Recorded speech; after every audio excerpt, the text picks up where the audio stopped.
All right. So, good morning, everyone. Welcome to today's wellness webinar, which is hosted by your First Nations Health Directors Association. I would like to acknowledge all the many traditional territories on which we are collectively gathered today. And I am currently coming to you from my home community of the Hupetchesett First Nations here in Port Alberni. My name is Vanessa Charlong. I have the privilege of being the health director for my home community. I became an FNHDA member in September of 2012, and I have had the privilege of serving on the board since 2014 as one of our 3 regional representatives here on the island, and I serve our Nuu-chah-nulth families. So today we welcome Tessie Harris, the FNHA dietitian, Jesse Newman from Island Health, and Rachel Dickens from the Nuu-chah-nulth Tribal Council for a conversation on supporting our communities with health promotion and diabetes. The team will share inspiring and transformative initiatives in their respective communities. And we are also happy to hopefully have Lorraine Felix join us from Splatsean Community Garden Program, who has agreed to share her perspectives and experiences and learnings from their community garden. I'm very excited to learn more about food sovereignty and health programs. So at this time, I would like to turn the meeting over to Rachel and her team. Let's go.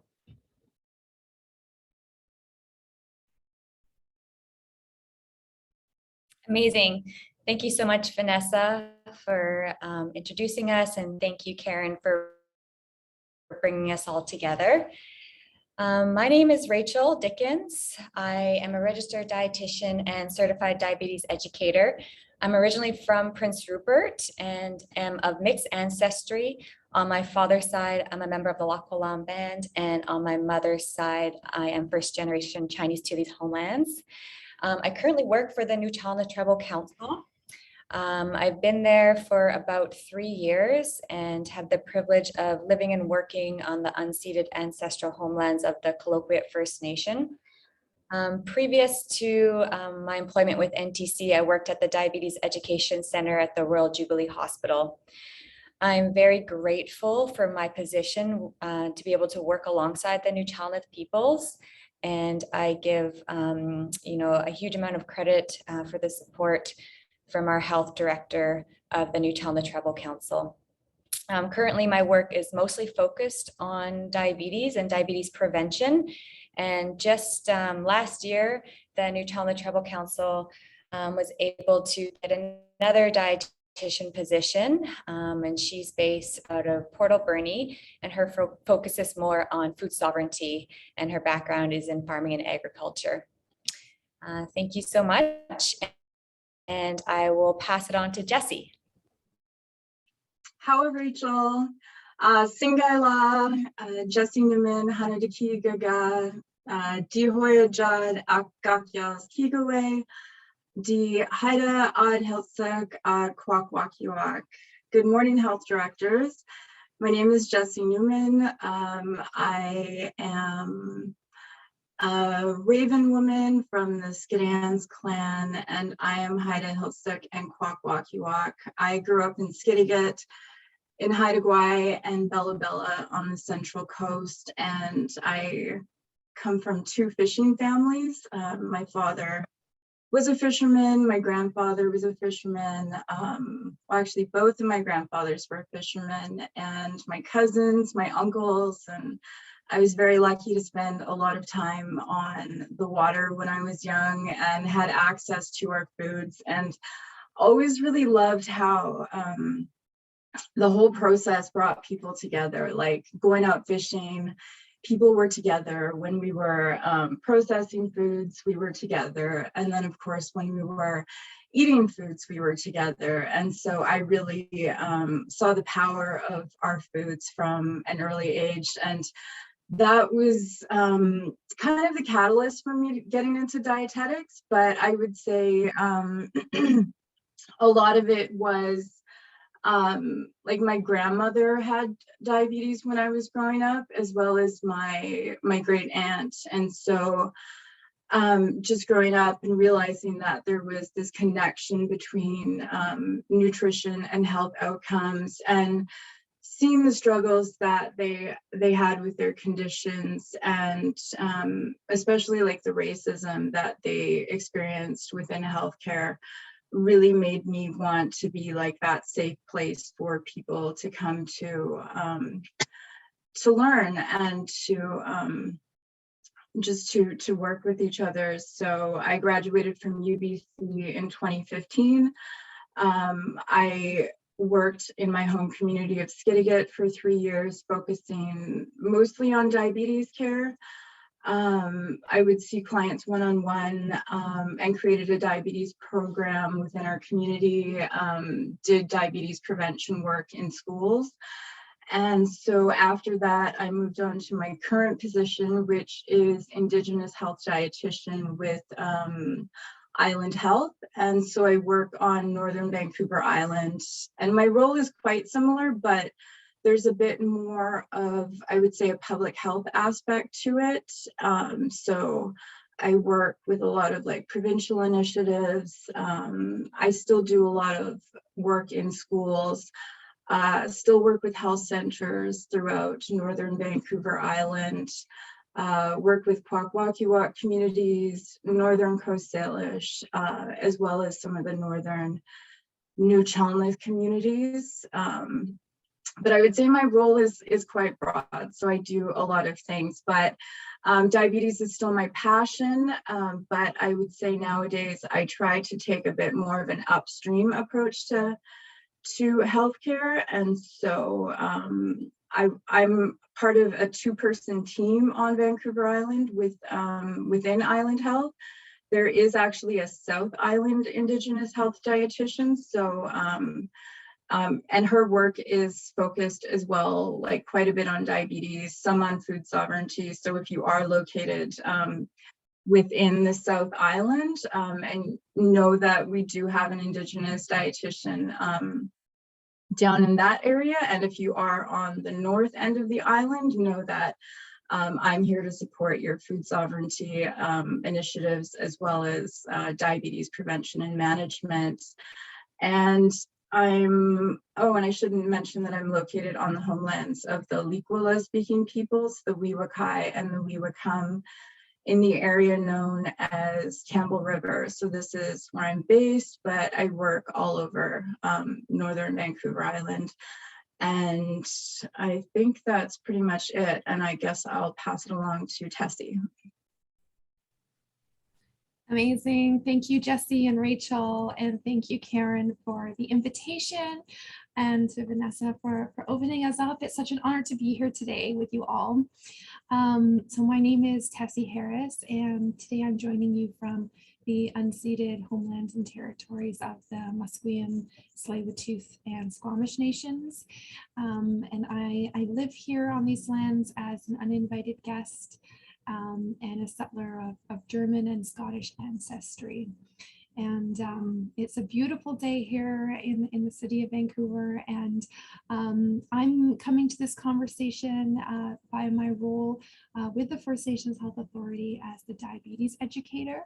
So my background is also dietetics, like Jessie and Rachel.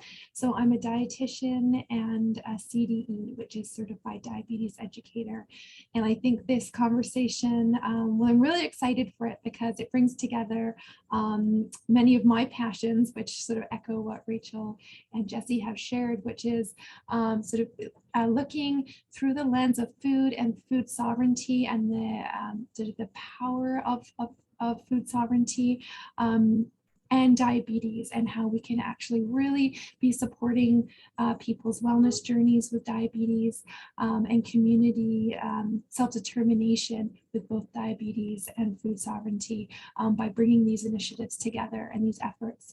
So yeah, I was brought to this work because of a huge passion in health equity, and recognizing that I, as a person and as a dietitian, had so much to learn from Indigenous peoples and communities about health and wellness and reconciliation, and what my role is to contribute to more health equity.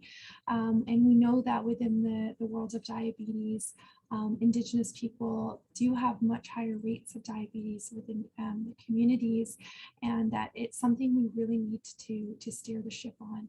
And the answers are within community and within each person. So I feel it's such an honor to be doing this work.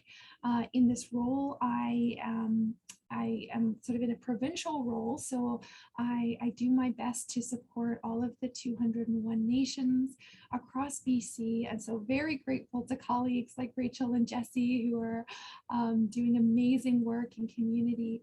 And my role is really focused on supporting the healthcare teams. So that would be the nurses on your teams, the CHRs, if you have dietitians like some of the communities do, also HCAs, like all of that around their diabetes confidence and skills to be supporting your members. So it's a big role. It's a really awesome role. I get to connect with a lot of different communities and hear how people are working together to respond to, as Jesse mentioned, sort of the upstream components and factors of diabetes. So really working with kids and working with sort of those relational pieces to build support and relationship and communities around diabetes. And a lot of that is through food. So it's just a one big connection, and really happy to be presenting to you all today. So yeah, I think with that, one of our colleagues, a community champion, Laureen, will hopefully be joining us to share some of her amazing work in the Splatsin community and community garden initiative. But it's a very busy time in community gardens, as I'm sure you can imagine. So we'll keep our eye out to see if she's able to join us. In the meantime, we can start to share some of the work underway. So I'll pass it back over to you, Rachel, and look forward to hearing what you have to share.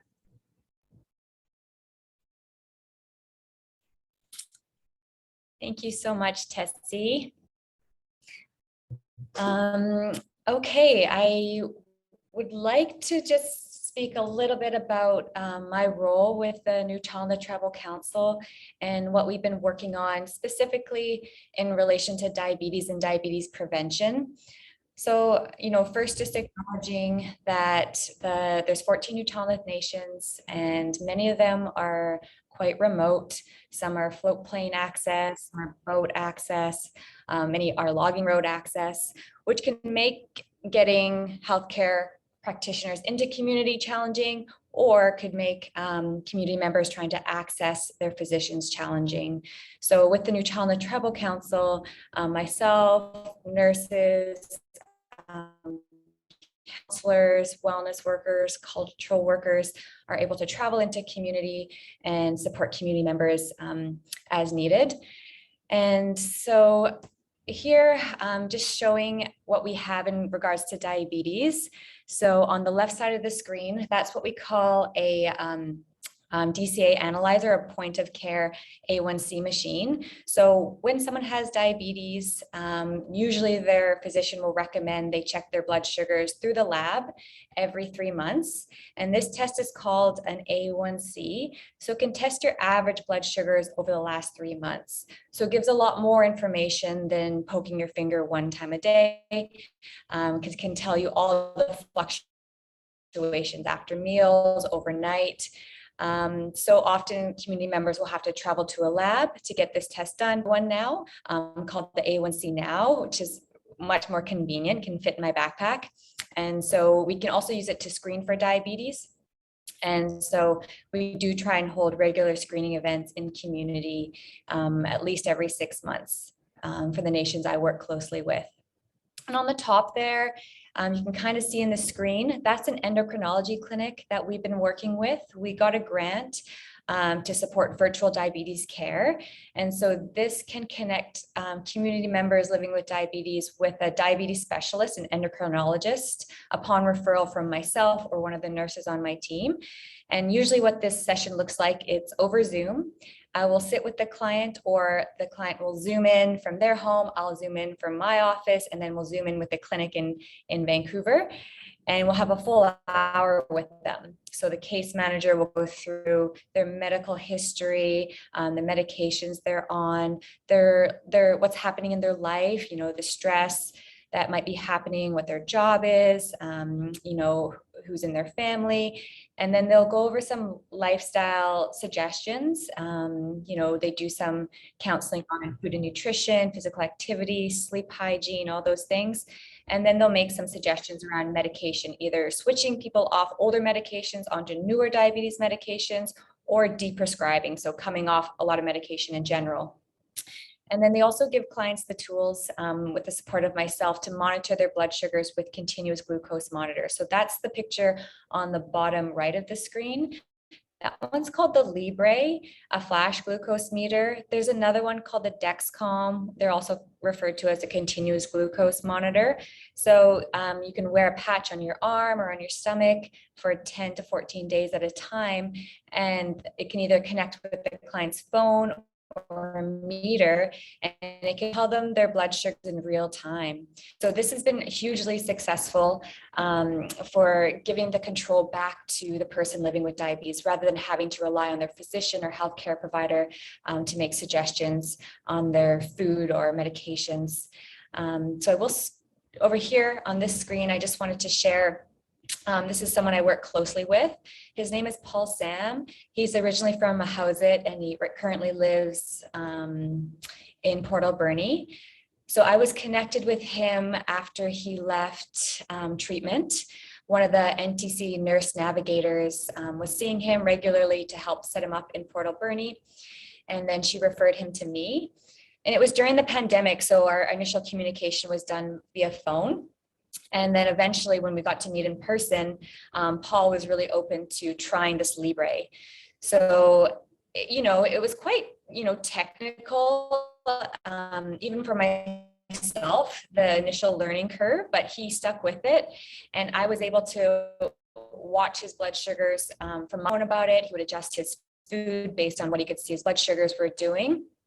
And then in the top there, there's an article in the Halshilsa that you can read on his diabetes journey. So he shares that, you know, he's lost over 50 pounds.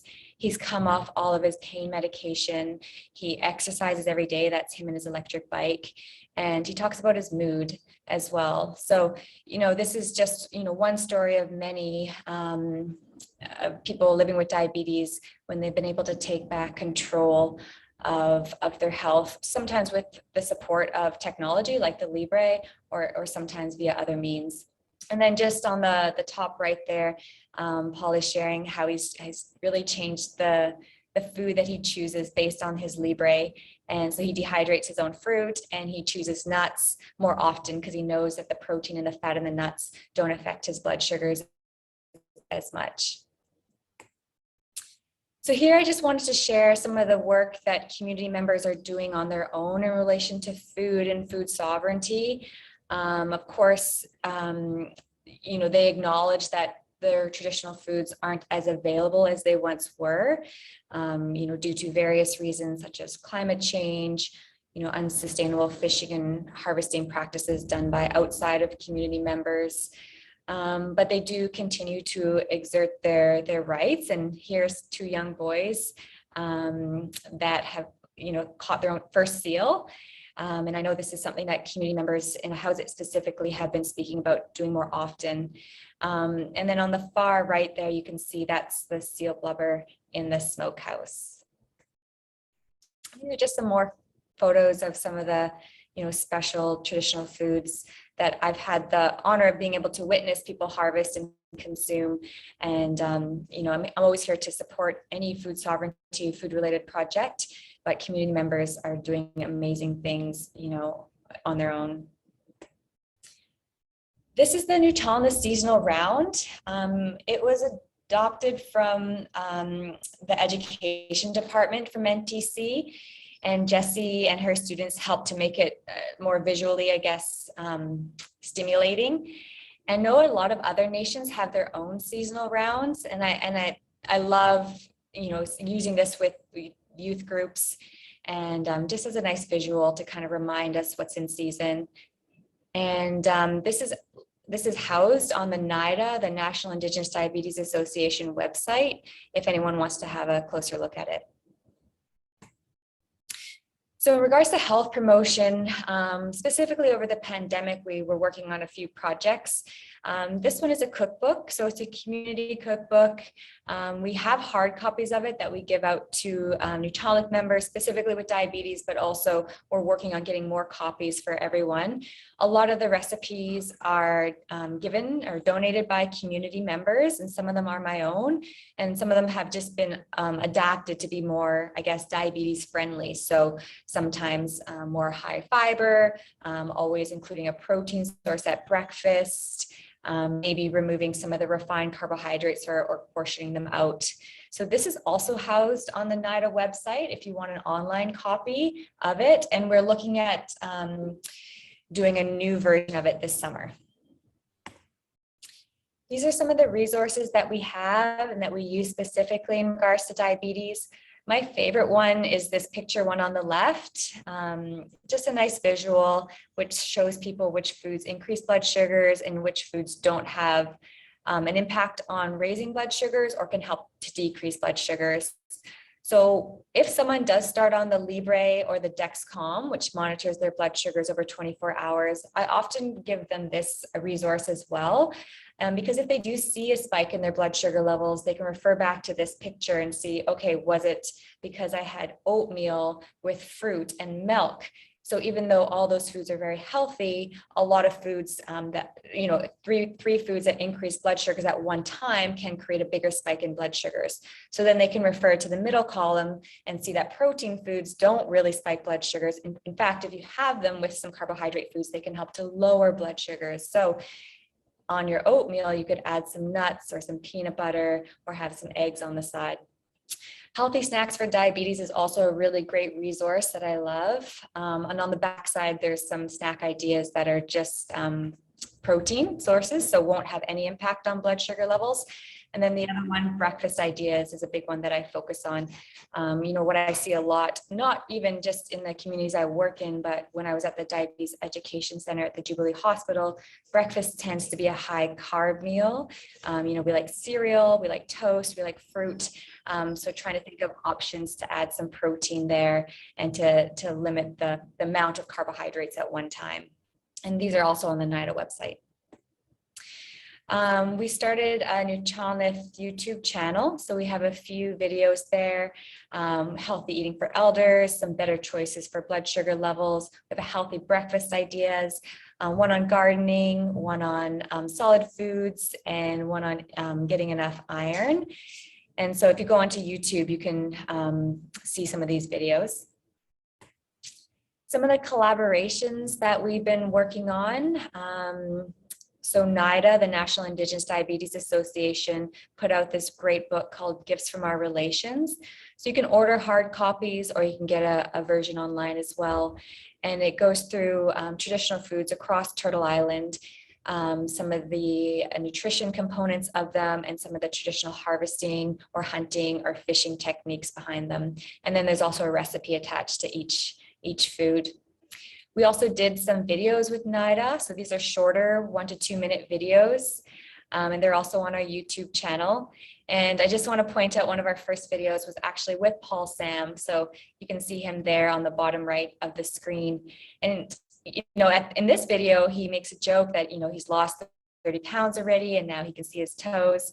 And, you know, now, if you remember from the few slides ahead, he's lost, you know, 50 pounds and he tells me he can see his feet now.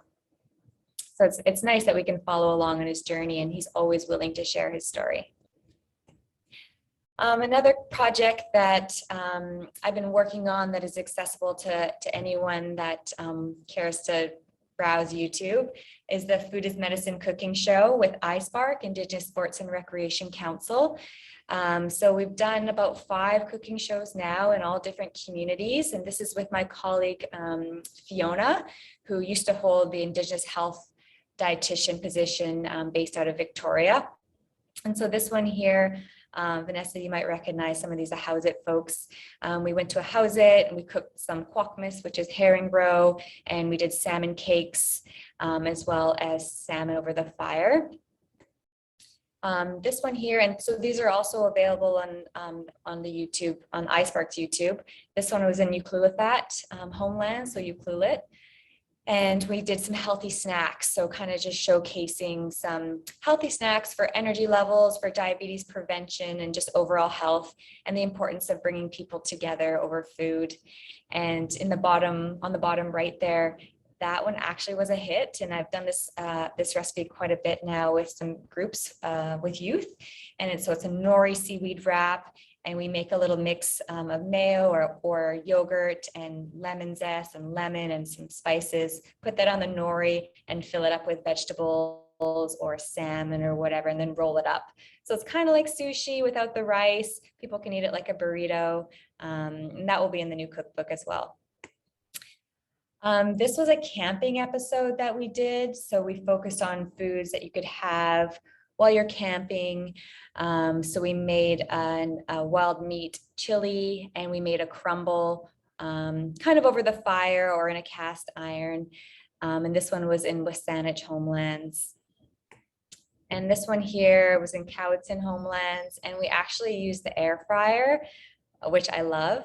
And it makes the best salmon cakes or salmon steaks and French fries with very little oil. So if you haven't used an air fryer yet, this is a good episode. And then, of course, iSpark does the healthy living leader training and Fit Nation training. And we did our 3-ingredient banana pancakes in one episode, and kind of a menu for a full day. So breakfast, lunch, dinner, snacks, and what that might look like for diabetes prevention. And that's also on their YouTube channel. And then finally, if anyone's interested to see more about what we're doing with NTC in relation to diabetes, on the newchalneth.org homepage, there's this video here, T-Chat Chilt, which means getting well again. And it speaks to a few of the different projects we're working on in regards to diabetes. So I encourage you to check that out. It's beautifully done and has some amazing community members in there. And that's it from me. Thank you all for listening. I am going to pass it on to Jessie. How, Rachel, that was so awesome. And I have to say, I use Rachel's resources. I think they're amazing, especially a lot of the nutrition handouts that she's created and the recipes. And so I'm just going to actually talk about one of the programs that I've been working on. I think it's probably the program that I'm most proud of.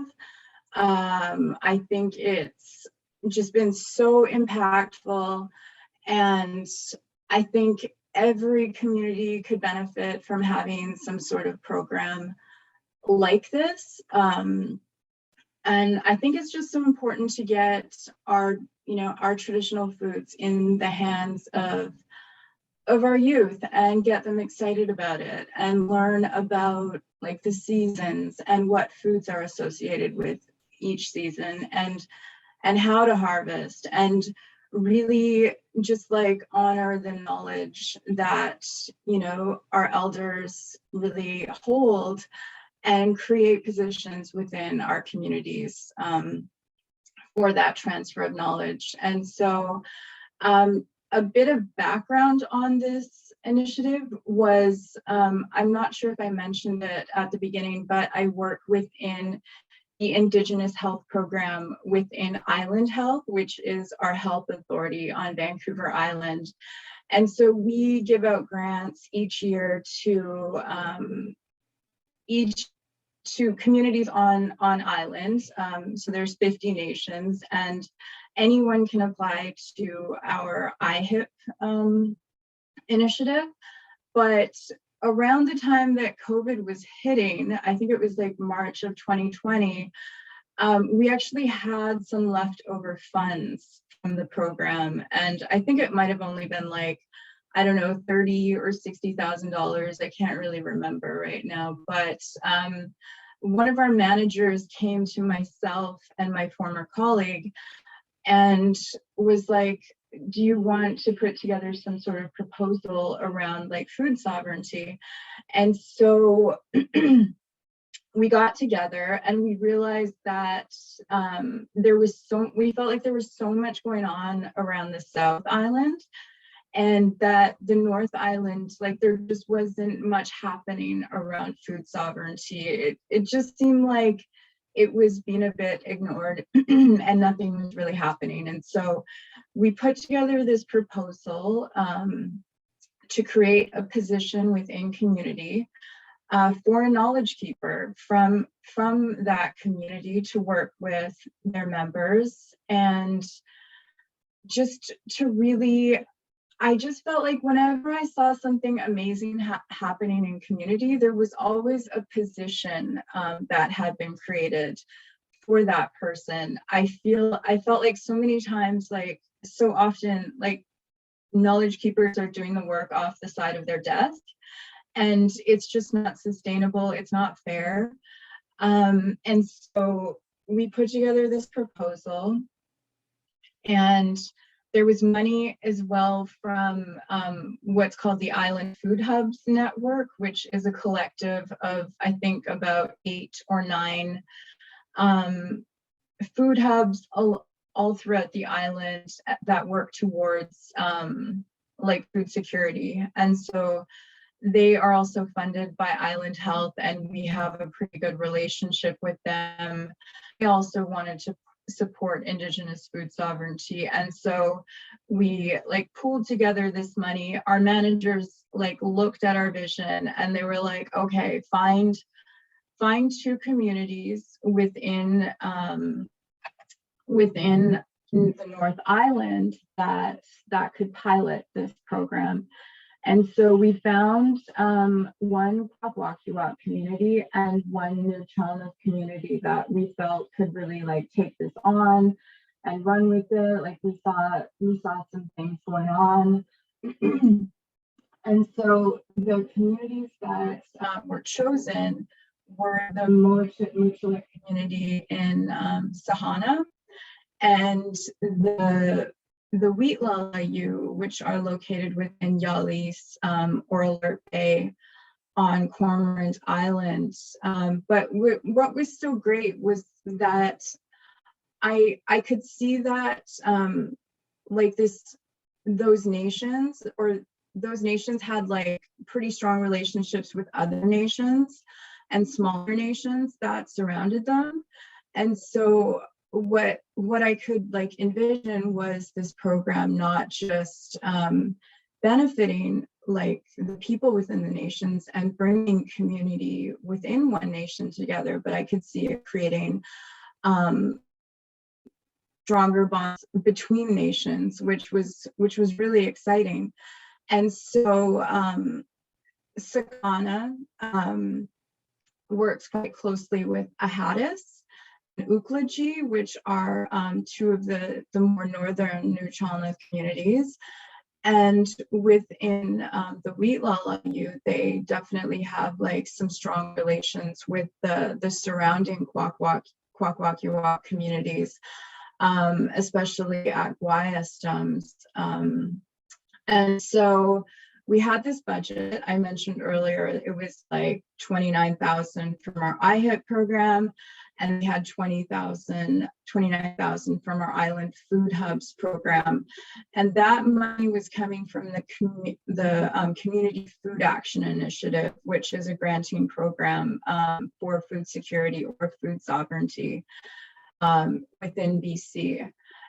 And so the money was given out in October 2020 to the communities. And I mentioned earlier, nations involved within the Nuu-chah-nulth were the Mochit Muchalit, and the Knowledge Keeper also support Ahadisat and Nuu-chah-nulth.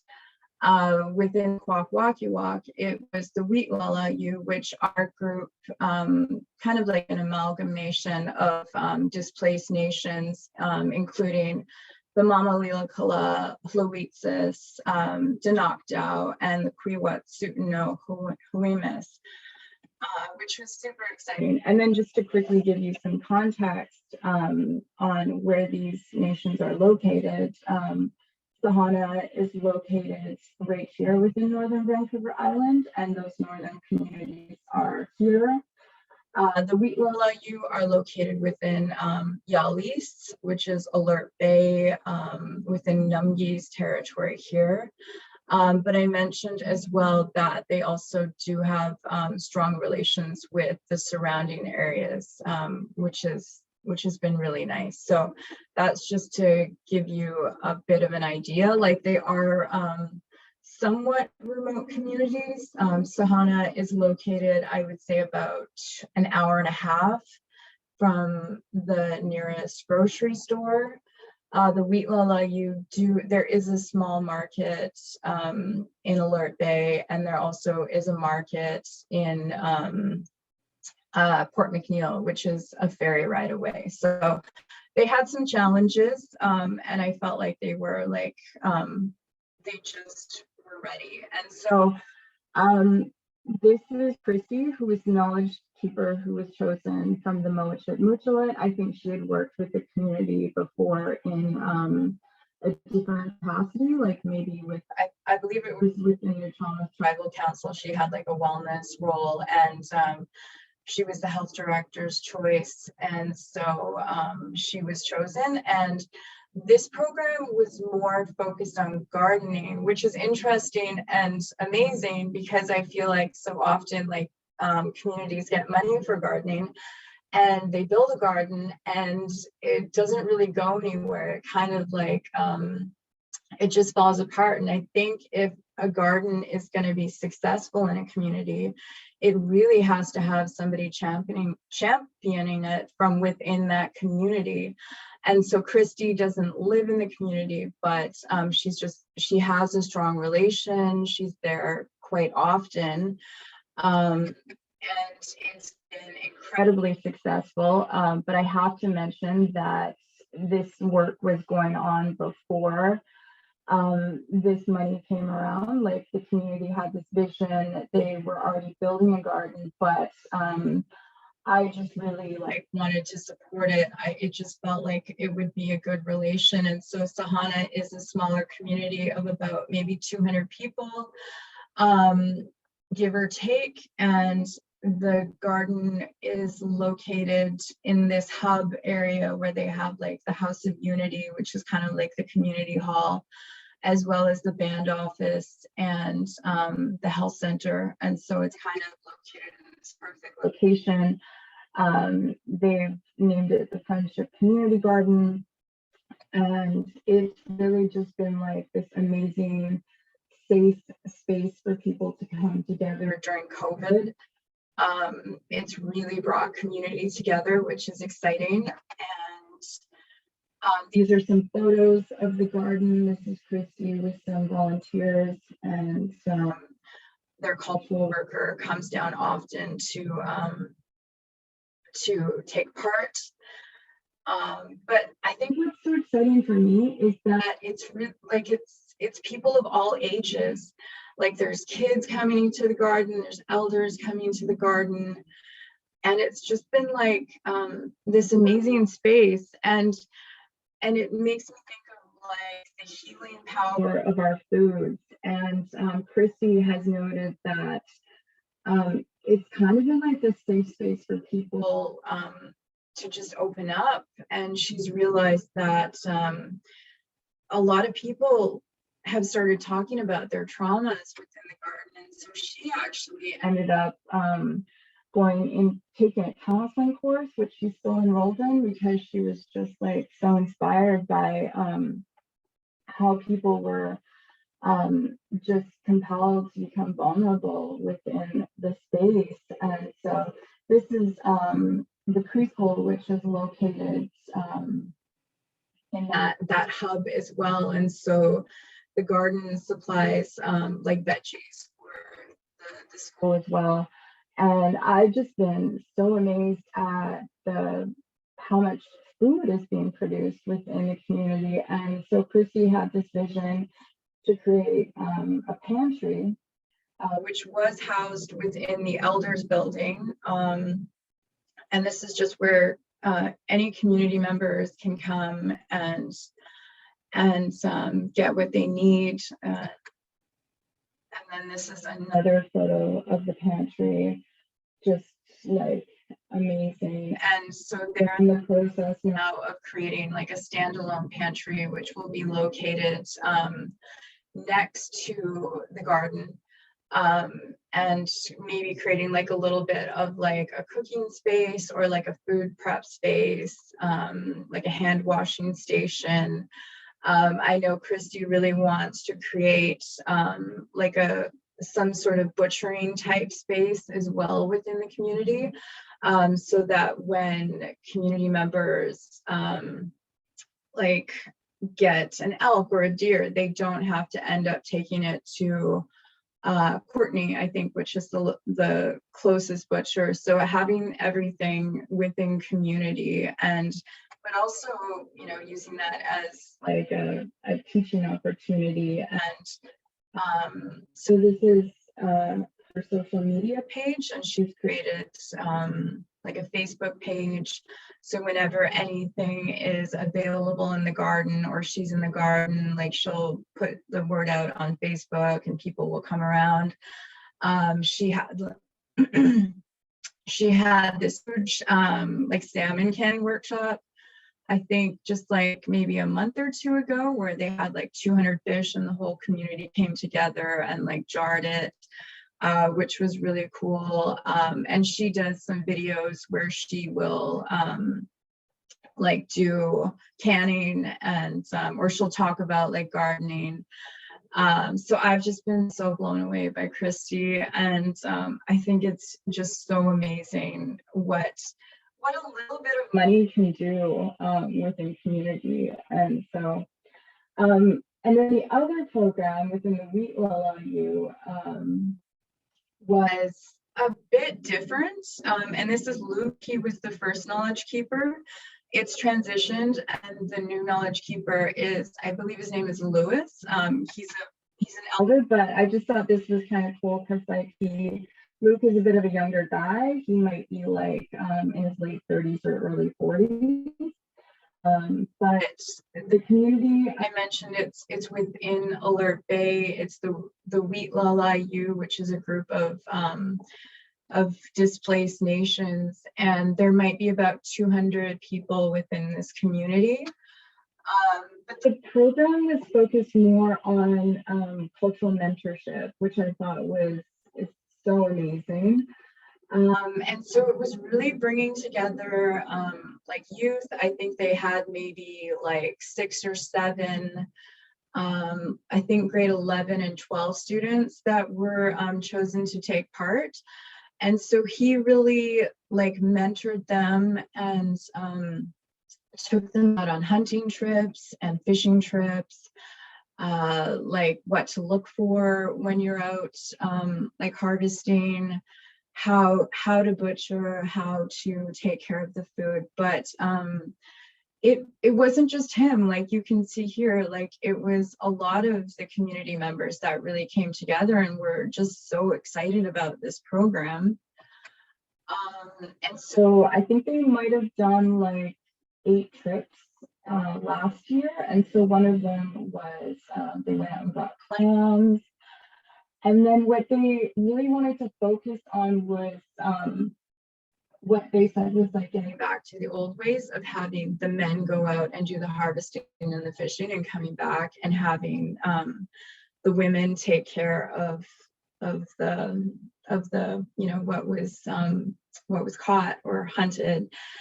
And I love these photos because you can see like it really is bringing community together, which is just so exciting. Like anytime I see something like this, I'm just like, this is what needs to happen in community. Because I think like for myself, just growing up in community, I feel like I've always known that lateral violence is one of the biggest problems within our community.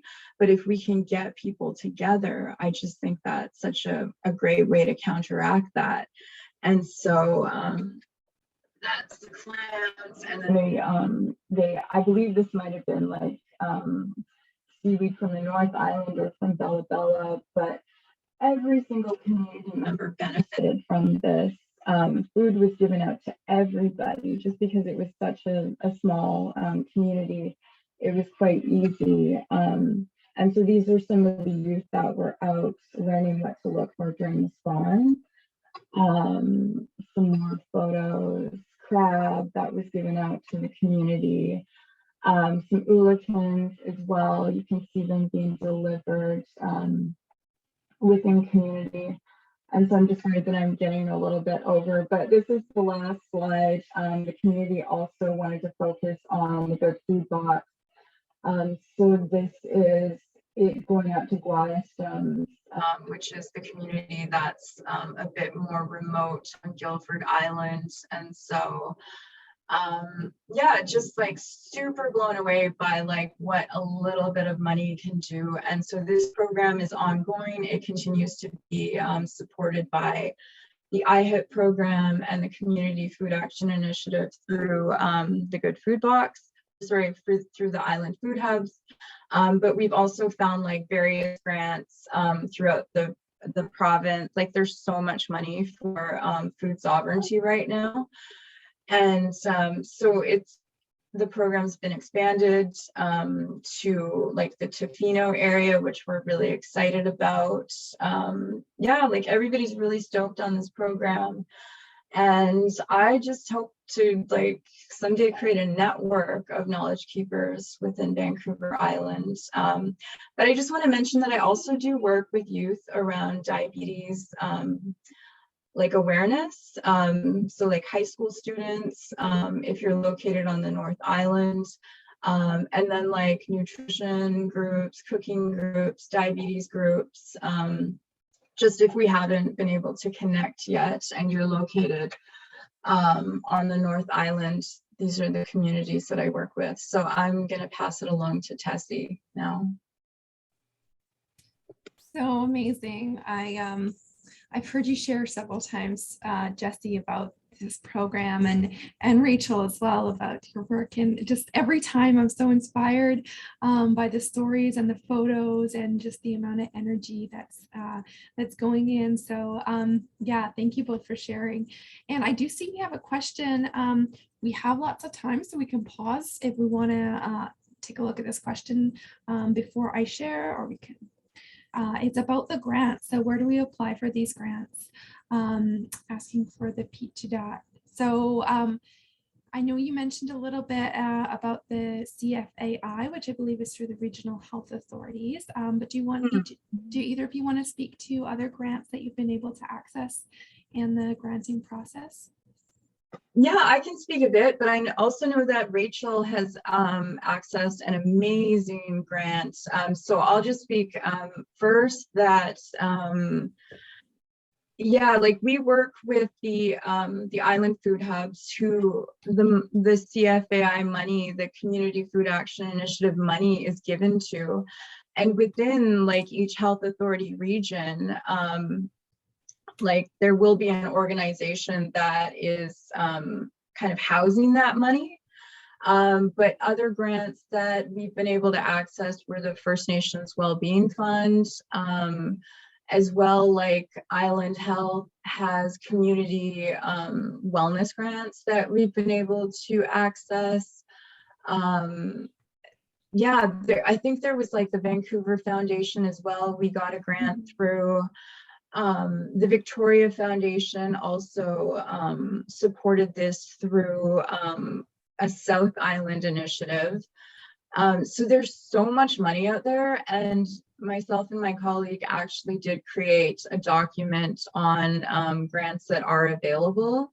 And so that's something that we could email out to the group if you're interested. It might not be super up to date, but there's just so much money out there. And I feel like one of the big frustrations for myself is that sometimes these granting organizations like make it quite difficult, where I know so many nations don't really have the capacity to like fill out all of these like applications and like create some sort of report around what they've done. But I am seeing like some differences happening now, where especially with the Vancouver Foundation, like it seems like they're not really like expecting any sort of report back. It's more like an interview. And so as much as I can, I try to advocate with granting organizations that they really need to change this and make it these grants much more accessible, much easier to apply for. And so within the area that I work, I've been really lucky to have these relationships with the food hubs who do have people within their organizations that have helped to like apply for grants. So now it's like there's just this whole network of people, like there's students that sometimes help with grant applications as well. So one of my priorities within this program is to just make things as accessible as possible. Like there's actually not a formal application process for this.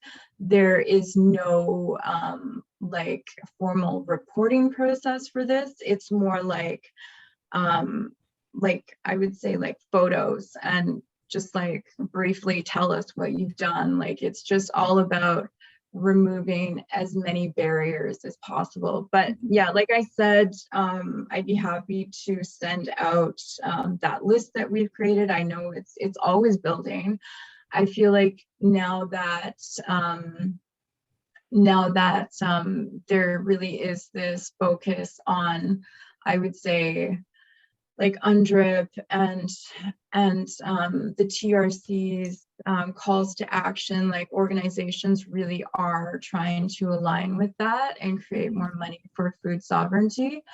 So yeah, it's always building. And I would say within each health authority, like if you don't have Indigenous health dietitians, there are public health dietitians within each health authority that could certainly like assist you around this. But it would also be kind of cool if you could advocate for more Indigenous health dietitians as well.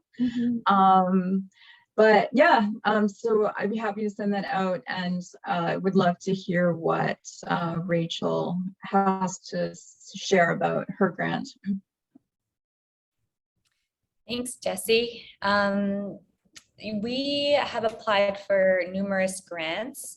Many of them are more around the clinical aspects of diabetes. So, I guess a lot more kind of research focused. For those of you that don't know, the New Talma Tribal Council is involved in a few research projects, so has partnerships with universities such as University of British Columbia and Simon Fraser University. So there is that support with the grant writing. So one that we recently applied for was a team grant. And so there were community members on the grant, as well as universities and staff members from NTC. And we were successful at the LOI stage, so the letter of intent stage. And with that money, we held a community engagement last month to hear what communities envision around diabetes and what we kind of want to work towards in the next 5 years. And with that information, we are putting together a full proposal that's due in October. We've also, and I think maybe Tessie will have the link for this one, Pathways. I believe that they have extended their deadline till the end of this month. But it is a kind of a clinical diabetes grant, and we got one I guess 2 years ago now, $50,000, and that's what we used for the virtual diabetes care to connect with this endocrinology clinic. The funds were used for staffing, such as myself, and travel. And then we're now applying for phase 2 of that to expand the program so we can continue it and reach more communities. And we also use some of that money for the A1C testing devices that I mentioned, because they can be quite expensive. I think it's around like $15 per test. And then another one that we have also done the IHIP through what Jessie was mentioning.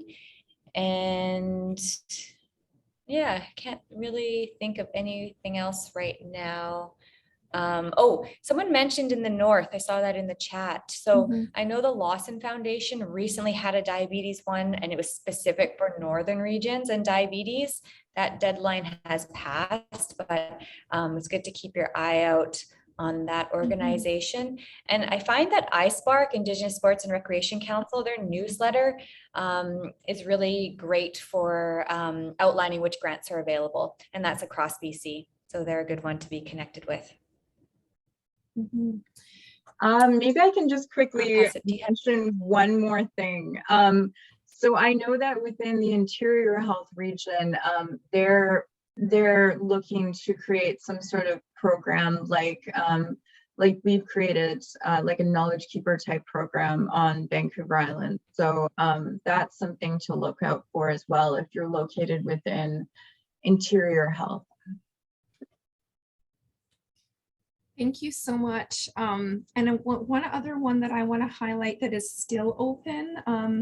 As you mentioned, Rachel, yeah, the Pathways one, which was distributed by Karen a few weeks ago. Thank you, Karen, for sending that out. And that was up to $50,000 for diabetes or COPD or other chronic condition programming. This one that I wanted to show, and I'll just quickly share my screen. It's actually from TELUS, and it's an Indigenous community funds that's quite broad. So it's up to $50,000 as well for Indigenous-led social, health, and community programs. So I really think that what we've been sharing about today fits into that sort of broad category and how you're bringing together health and wellness and community self-determination and social programs through food. So this one, I'll put the link in the chat. And it's something that, or actually did put it already in the chat. It's potentially something you can explore as a community and see if it's, see if it's a good fit for what you might have in mind. And as the others have mentioned, there's kind of, it's almost a full-time job to try to keep up with all of potentially even FNHDA and also FNHA do include granting opportunities in newsletters. So it's a good way to see what's coming up. But great question, because of course, as we all know, having enough resources is so important for the capacity and sustainability of these programs. So really appreciate that question. And I'll go now to share a little bit more, a few slides that I have prepared. So I really appreciate that already throughout today. We've talked a lot about sort of the links between food sovereignty projects and diabetes. So it's less abstract than I thought. So thank you, Rachel and Jesse, for already making the connection so strong. But I did want to explore in a little more detail some of those connections and the relationships between community projects, and particularly food and food sovereignty projects, and diabetes wellness. And I'm sharing here an image you may be familiar with, the First Nations perspective on health and wellness that was developed as the FNHA was sort of forming and helps to guide all of our work here at FNHA. And as you can see, right in the center of the model, as always, is the person and the human being.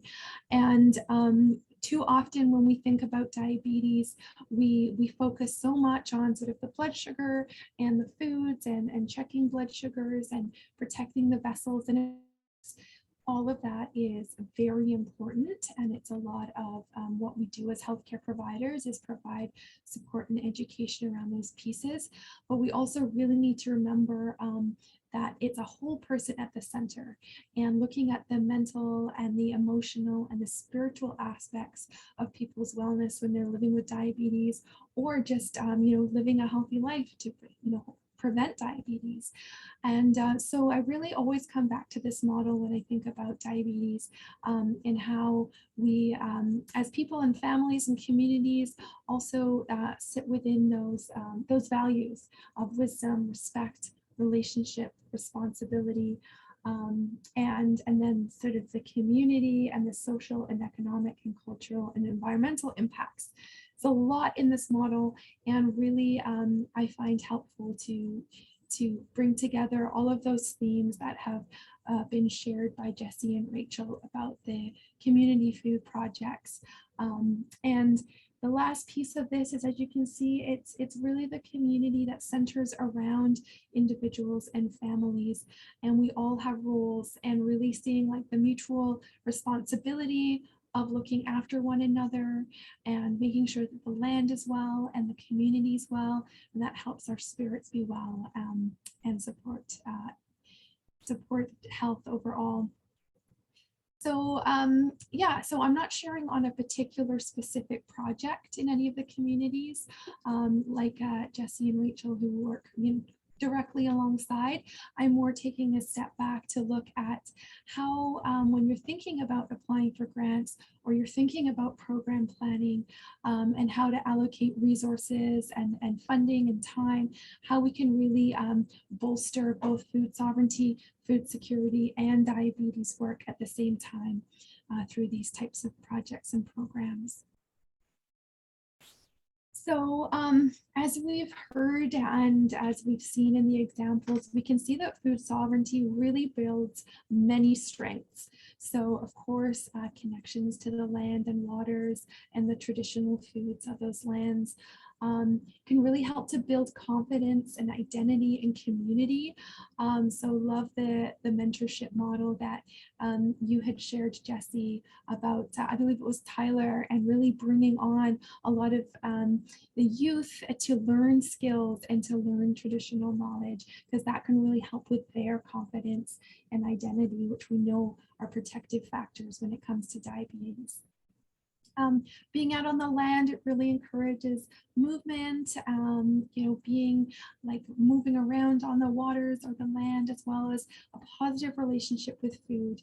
When we look at our culture and zoom out at society, we're really bombarded with a lot of diet messaging, don't eat this, you need to restrict this or cut out that. And all of that messaging can start to form a harmful relationship with food, in which we think that it's something we have to avoid or we're not allowed.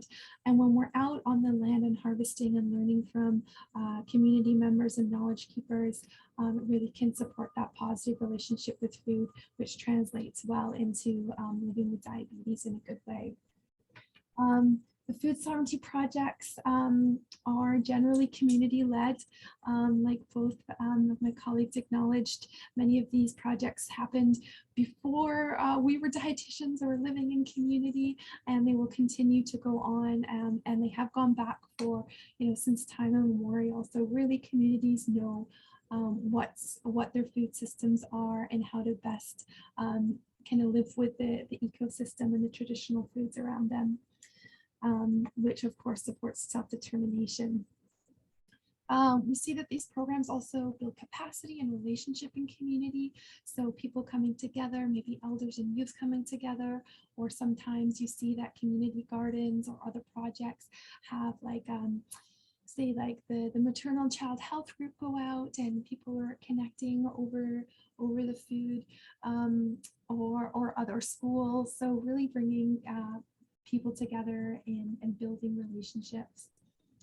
Of course, when we harvest food or grow food, we're supporting food security and community resilience, which is a big thing, particularly as we're navigating COVID and changes in climate that we've seen over the last few years. It's a priority for many communities to really be looking at food security and resilience through uncertain times. And as we've said, sort of really supporting the cultural revitalization around knowledge, skills, and traditional roles. Like Jessie was sharing, that maybe it's traditional that males go out and harvest and then women come together and process, and that's going to look different in every community what those roles are. So then how does that link back to diabetes?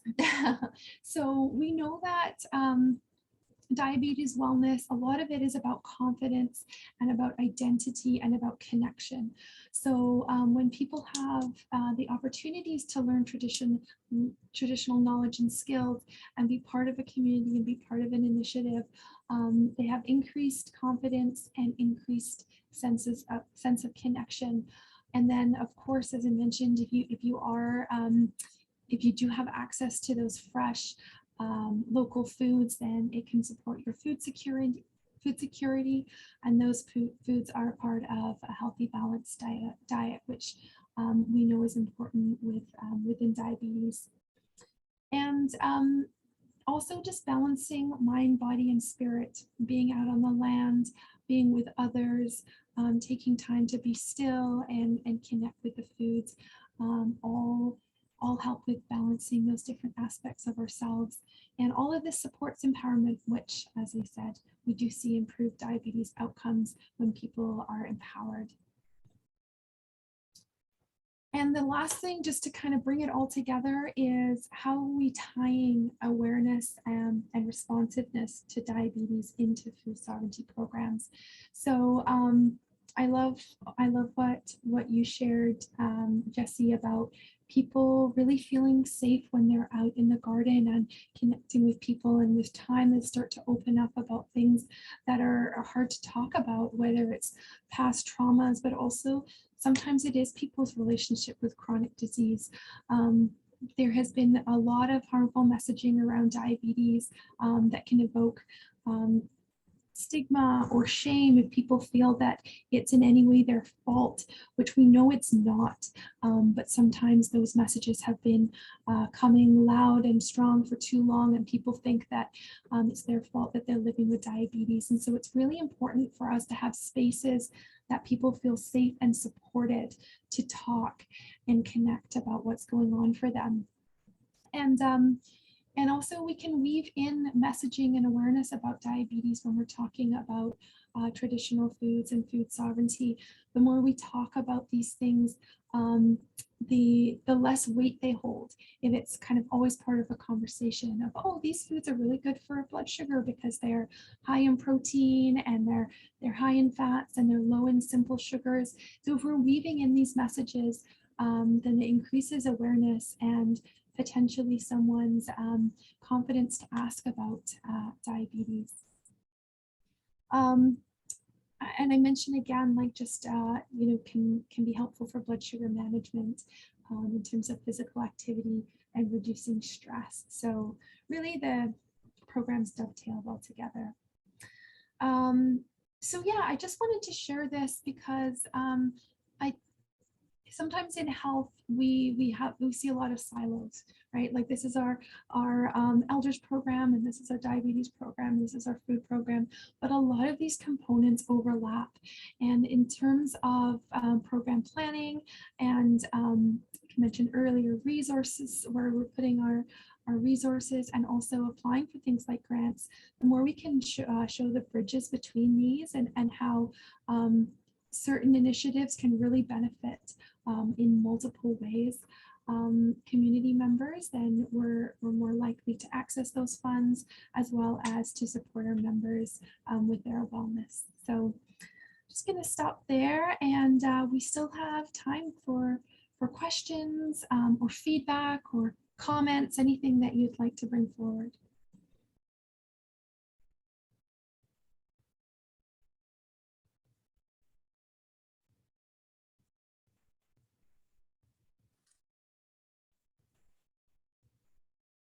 Any questions from anyone? I think we shared a lot of very valuable links in chat. Mm-hmm. Collect them all, follow up with an email as well. Yeah, unfortunately, Lorraine could not be here today. However, I am a bit of a gardener. I love it. And again, I've been gardening. You could follow a house trail from Alberta, Ontario, BC. Of everywhere I go, I dig up and I may have gardens. So it could be vegetable garden, it could be flower gardens, but for me, it's just a connection to Mother Earth. I do not think about anything. I know that Tessie, Jesse, and Rachel and I had a pre-meeting a couple weeks ago, and I said, I just don't think about anything else. I don't think about work. I have no stress. Other than the buttercups are giving me a little stress this year. There seems to be a lot of them, but other than that, I just enjoy it. And I harvest what I can and what I can't eat. And just to be able to go outside and pick your own and have your own salad, or make your own tzatziki, or make your own pickles, or make your own relish, salsa. So much can come from just vegetables alone. So I raised my hands up to my parents, who I was raised on a farm in Alberta, and they taught me all of this great, valuable knowledge that I did not practice in my 20s or 30s, but I started to appreciate it more in my 40s. And I am fully engaged in it now. So if I could get paid to be a full-time gardener, I would absolutely do that instead. But you just don't make so much money in gardening. But anyway, I just wanted to share that. Also want to say thank you, ladies. I'll pass it to Vanessa. She will close us out. But also thank you to our health directors that have joined us today. I know your schedule is very busy. And I hope that this initiative, as Tessie and everybody has mentioned, that we roll this out to all regions and collaborate more with the youth and the elders and the health organizations. So I'll pass it on to Vanessa. Thanks, Karen. So I know this wasn't planned, but since Lorene isn't here, I'm just going to give a little quick information about the garden project we have here at Hupetchesip that we've been running for a few years now. Unfortunately, I don't have a lot of information about the funding and whatnot. That was done by other people. But what we've managed to do every year, mainly through July, August, September, we have a full organic farm right next to our community that we've been using for the past few years. And what we are able to do through that and through funding is once a week, every community member on reserve gets a free bag of organic vegetables delivered to their door once a week. So that's been really well taken. Usually there is recipes put in there as well. And Rachel, you were talking about your book. I have it here right on my desk. And I've taken a few of these recipes to forward to our communications to put in our newsletter this upcoming month. So there are some really great resources out there. And yeah, our community really looks forward to the vegetables every year and getting those. And we do have quite low numbers of things like diabetes and chronic illness and whatnot here within our community. So finally, just as a wrap up here, we did learn quite a bit, as Karen mentioned. We've heard a bit about how us as Indigenous people are much higher with our rates of diabetes, so we need to catch people upstream. This includes dieting, exercise, monitoring, and realizing that food is medicine, also accessing role models within our communities. There are various websites, YouTube, whatnot, for information and messaging, social media, as well as various funding sources. We heard about the Knowledge Keepers Initiative that included some garden projects, food preservation, harvesting, preparation, and mentorship programs, as well as good food boxes. And finally, we learned about the importance of food sovereignty and the connection with the land being community-led. Supporting empowerment equals improved diabetes outcomes, and the hashtag support not stigma on how we can support our community. So thank you to our guests. Hopefully all of you can get out a little early for an extra 15 minutes on your lunch break today. We won't tell anyone. So take care, and we'll see you next time. Thanks. Thank you all. Thank you. Bye. Bye. Halakasla. Thank you.